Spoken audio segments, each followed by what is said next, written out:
Some of you may wonder if I have any concrete examples of ways we've directly benefited our customers and what it is we did, how they benefited. And of course, we have really good testimonials on our website, and you would be welcome to call any of them, and I'm sure they would tell you what we've done. So I'll give you one example where I had the founder of a business. He was the CEO.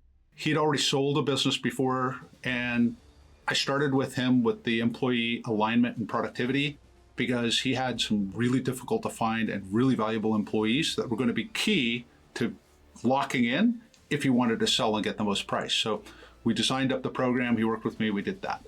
And he ran into a partnership issue where some of his partners were enjoying the increasing cash flow from the group of businesses, but they weren't caring as much and accountable about the goals they'd set every year. And it was starting to eat at him because he felt he was working harder than they were, and they were benefiting from what he brought to the table. So we had a good meeting with partners, and we ultimately decided it'd be better if they split the businesses. And I helped orchestrate that and mitigate a lot of potential litigation that could have happened.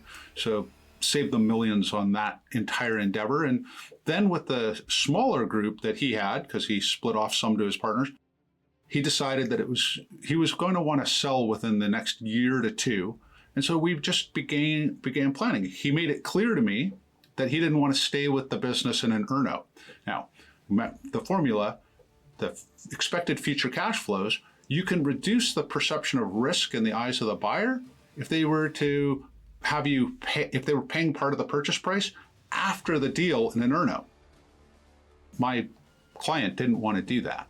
So we engineered him moving out of the CEO role into the chairman role of the operating holding company. So into the holding company, out of the operating company. And we moved his number two man into the CEO role a full year before we started marketing the deal, even before we hired the investment bank. And we just redid the accounting books. Now, they were consolidated between the holding company and the operating, so there was no restating for taxes or anything else. We just moved all of his expenses, benefits, salary, everything, bonuses, out of the operating company and put them in the holding company. And when they sold, well, they got paid 9 times EBITDA. So that entire, call it $500,000 of his expense multiplied by 9, that 4.5 million was added to the purchase price because it wasn't affecting the EBITDA. And they had a different CEO in role who wanted to stay with the business. So he was part of the earnout.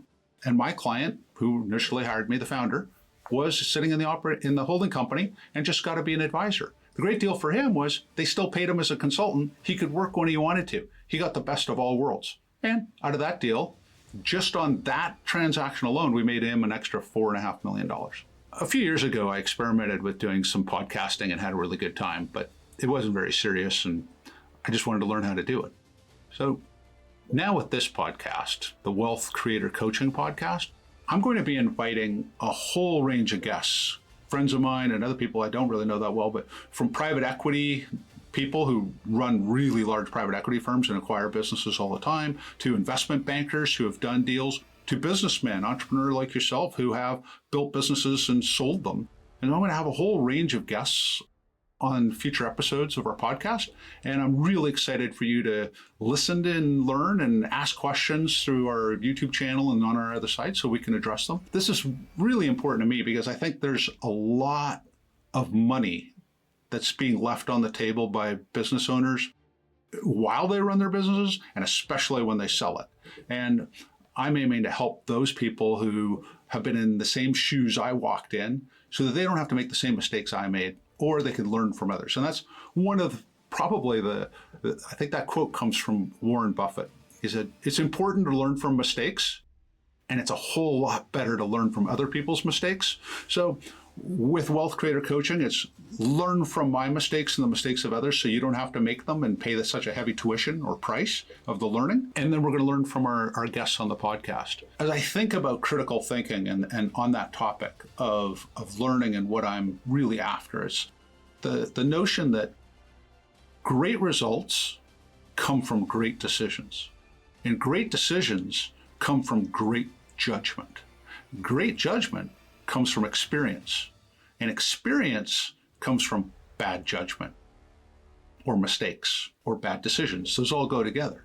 So instead of making them yourself, you could learn from other people and go faster. That's the whole purpose of going to school, by the way. When we read a book, when we read lessons, we're learning from other people. So we don't have to pay the tuition. So that's really what I'm interested in doing, is helping business owners not have to make the same mistakes that I've made and other business owners have made, and so that you can leapfrog and go further, go faster. If you're interested in learning more about wealth creator coaching and our services, go to our website, wealthcreatorcoaching.com, and click the book a call button. We'll schedule time to find out whether we're a good fit to work together, and we'll go from there. Thank you very much for listening.